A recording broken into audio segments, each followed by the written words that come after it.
Et bonjour Antoine Janton. Salut Philippe, bonjour à toutes et à tous. Antoine, au sommaire de votre journal des médias. Une nouvelle émission littéraire sur la plateforme Brut X, la fin annoncée d'un des talk-shows les plus populaires aux États-Unis.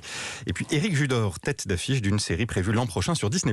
Mais d'abord, les audiences avec Médiamétrie qu'ont regardé les Français hier soir. Eh bien M6, Top Chef, arrive en tête des audiences. 3 500 000 téléspectateurs, 16,1% de part d'audience, est en légère hausse sur une semaine. Sur la deuxième marche du podium, TF1 avec The Resident, les 2 derniers épisodes de la 3e saison. 3 millions de téléspectateurs, 13% de part d'audience. C'est un peu moins bien que mercredi dernier. Troisième, France 3 avec un nouveau numéro de la carte au trésor. L'émission était en Vendée hier soir. 2 313 000 téléspectateurs, 10,5% de part d'audience. Et puis encore un score à vous signaler, celui de TMC qui, comme la semaine dernière, réalise un bon score pour Taxi 2. 1 600 000 téléspectateurs, 7,2% de part d'audience. TMC qui s'est lancé dans la diffusion chaque mercredi d'un épisode de la saga Taxi. Il lui en reste donc encore 3. Culture Média. Le journal des médias, Antoine, avec à la une nouvelle émission, d'Augustin Trapenard. Elle s'appelle Plumard, un tête-à-tête entre le journaliste et un écrivain ou une écrivaine. Et elle arrive aujourd'hui sur Brut X, une plateforme de streaming lancée il y a un mois, vous en avez parlé ici, un diffuseur qui offre à Augustin Trapenard beaucoup de liberté, à tel point, vous allez l'entendre, qu'il refuse de parler d'émission. Plumard n'est pas une émission parce qu'il n'y a pas ce formatage en fait de l'émission.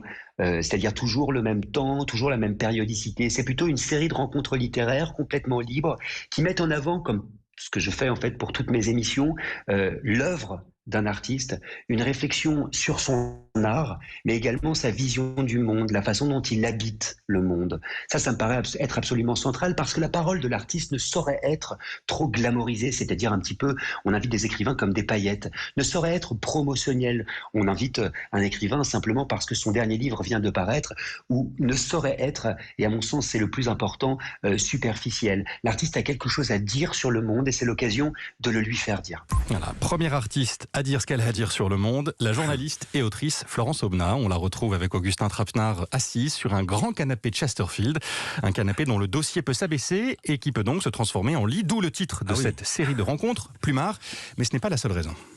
Plumard parce que c'est le lieu où je lis. Moi, c'est très important d'apporter quelque chose d'intime en fait dans un entretien. C'est-à-dire de confronter l'espace intime qui est le mien, le canapé sur lequel je lis tous les jours, au territoire de l'invité, qui peut être un rond-point pour Florence Aubenas, mais qui peut être toute autre chose, un espace intérieur, extérieur, un espace politique ou proprement symbolique, toutes sortes d'espaces. Un canapé installé sur un rond-point donc pour Florence Aubenas, elle qui avait écrit, vous vous en souvenez peut-être, une série de longs articles sur les Gilets jaunes. Plumard, émission passionnante, pleine de surprises, remplie d'humour. À ce propos, Augustin Trapenard, qui normalement est en direct sur une antenne concurrente, France Inter, à la même heure, avait encore quelque chose à nous dire. C'est assez étrange d'être sur 2 chaînes à la fois, mais en même temps je suis en vacances, donc je suis en rediffusion. Donc je suis avec Europe 1 ce matin, c'est comme ça, c'est la vie et c'est pas plus mal. Voilà, c'est pas plus mal. On est ravis d'avoir pu parler à Augustin Trapenard. Plumard, avec Florence Aubenas, c'est en ligne sur Brut X, 4,99 € par mois. Vous pourrez en entendre un extrait assez étonnant d'ailleurs dans le zapping des Baroques tout à l'heure. Rendez-vous dans une petite heure, un peu après 10h. Augustin Trapenard que je salue à mon tour. Un programme commence donc, Antoine, et un autre s'arrête. L'un des talk-shows les plus populaires des États-Unis, celui de l'actrice et humoriste Ellen DeGeneres, diffusé depuis 19 ans sur NBC. Il s'arrêtera donc l'an prochain, comme le prévoyait le contrat signé avec la chaîne.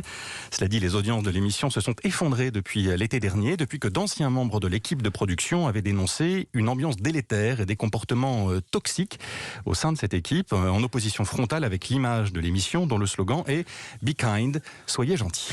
En Israël, de nouveau en guerre avec le Hamas, une agression diffusée en direct à la télévision hier soir. Oui, un lynchage même, celui d'un automobiliste qui a accéléré, semble-t-il, pour éviter une manifestation près de Tel Aviv, manifestation d'extrême droite. L'homme a été sorti de son véhicule, roué de coups par des dizaines de manifestants, puis laissé pour mort sur la chaussée. Tout cela filmé en direct, à une heure de grande écoute, sur une chaîne publique israélienne.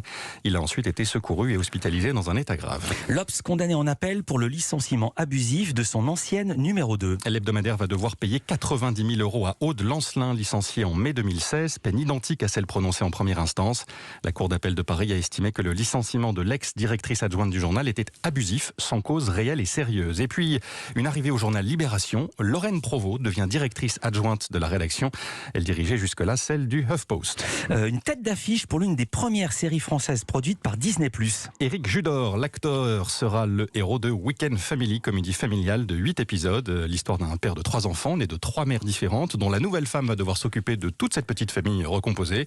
Le tournage a commencé hier avec Pierre-François Martin Laval, Pef des Robins des Bois, et Sophie Rennes comme réalisateur et réalisatrice. Diffusion prévue l'an prochain sur Disney+. Donc. Merci beaucoup Antoine Janton. À demain pour les audiences et pour un nouveau journal des médias.